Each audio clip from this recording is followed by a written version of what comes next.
phát cái bom ta APW mà sắp bên pathin thằng vana pi mà sắp bên utin tuni chom chai ni ke holim na divin Pakai Nikho hung hung ding ti hi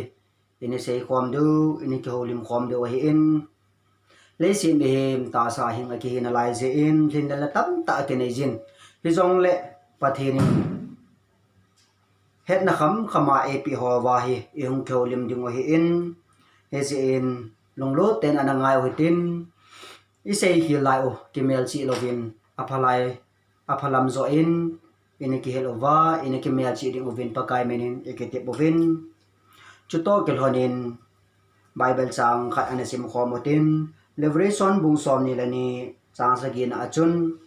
chule ven kahung wa ding a hi chile kha bu a thakau thu sei ho chang se nit pa chu anon nom a hi ati athu pathinin pathe bu pi wan lang so bete ho kengai to hutin pathin asim ni le tha a si ho jong alam dang gam tan pathin lo pi ni nitinin patinin mo do theijin a jingin he zibanga chun tunin jong ga gyal ti min na thil bol na to na ho a nangma hita bang ho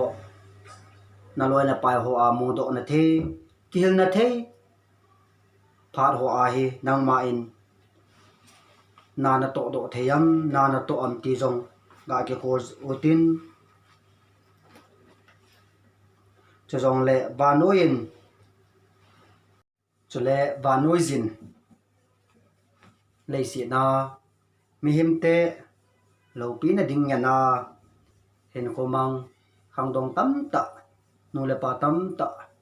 sa te nau te tam ta om ta in ka ngai tu ji a le pona umma ma jengin he jong le nang le ke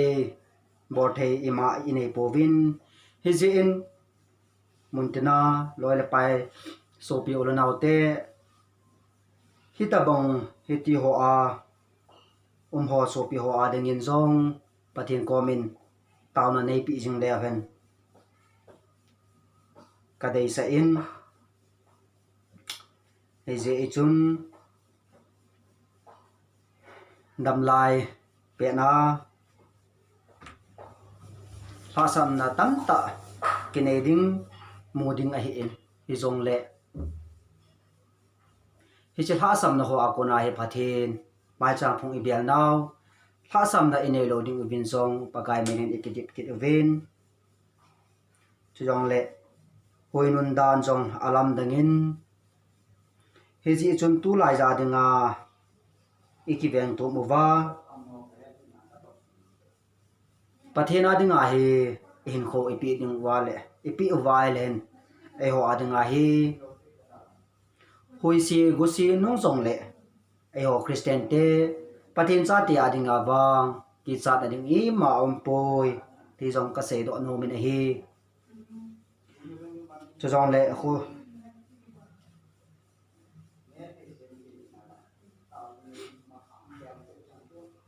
tulai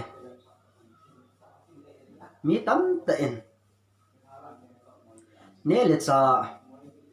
imading gya lovin ama ta sanop sa na ding ai lo le ama ta sa sit na ding nga ne ke hol khangdong tam ta nu le pa tam ta am ta in hin la hi ti hol akuna pathenin keima tuni chana hitabang ho akuna ai pui e veng do zalin jong pathen ka thangwa in khangdong tam ta jong tigal do kin hotin ngai to kin hotin pathen in tu ni chana ta sadam na pi a ama hu khom theding le ama mai chang pung ai lo le ama thin sim thing le sung Nikho ho tha le war pa a si ho ei mu sa ho hi ei ma ho kli sa na ding le ei mo jon than hoi na ding hello ei mo jole sa ne na kham na thei bol na ding halloween pathian lo pin na ding zo en mang le ven pathian i ti ki pa i chung wa hi ti pha the bo da ding ham ti jong ka sei do no me ne hi is in lấy xin in kho chom chai nei sung ve hin pathina ding hin kho pi le ven pathianin in sung chi wa phat the e bu ding hi ti ka se do no min hi so pite ki ngai to tin thil si isei naw atamin in la thilpha isei naw hlom sa mu to en ta in an ne zong tui ta ne hlom cha hi tan kham na thei ne tam ta hi ta en hi za hi e ho bung su phat the na lo inam sung jong phat the na ki chang lo hi zong la tunin atha ten ki gyal do kin hui tin zule sa kham na the pai la a ton so na i hin na diu ton so na i so cha na diu i pathian o hu hing pu le leng pa in kisan lew hen e ho adinga leisi na hin lo zo mumin chule ni khat le pa anga ki pa ama wa choi khom ding ba choi khoma chule alo pi na ho zong imudu hi ti zong ka se do no min hi point nga ka hin se do no min he che point nga na a cho khat na in leisi na ithil le lo tam ta ikilam sang wa na isan diu pa ko ma lal khu zo ikilam ding ovin pakai minin ikitip don ovin he aninan leisi na de lengai tam ta itup sang wa zong wa na isan diu ko itup wa idel zo ding ovin zong pakai minin ikitim kin ovin chu zong le nu le na pa chole na ne le na go to ki to lovin gap ki ti ho jong hi i bol loading vin pakai minin e ki tip nom ke vin hi chu zong le na chan na hi na to zong ki to lovin chon ding go hi un ti zong e ki tip nom ki ovin hi na het na bol the na achun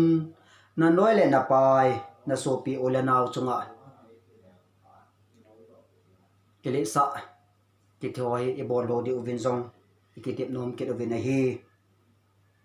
na hau na le na zong chu mi wai cha gen the te zong ga agel do in lang hele chun kile sa pi ding wang poi kili sa thei ding wang poi in la ikili sa thei pe nu chu jisu nei te adanga wang kili sia na kili sa na tai lo poi ti ka sei do no min hi punya e holim na wa hi chan chu hintin me mina zala sei ki au male pathe min ki ngai da mutin i sei kha chang ni a pha ma le athu pathenin pathe e bo pi ta ven ka ki pa e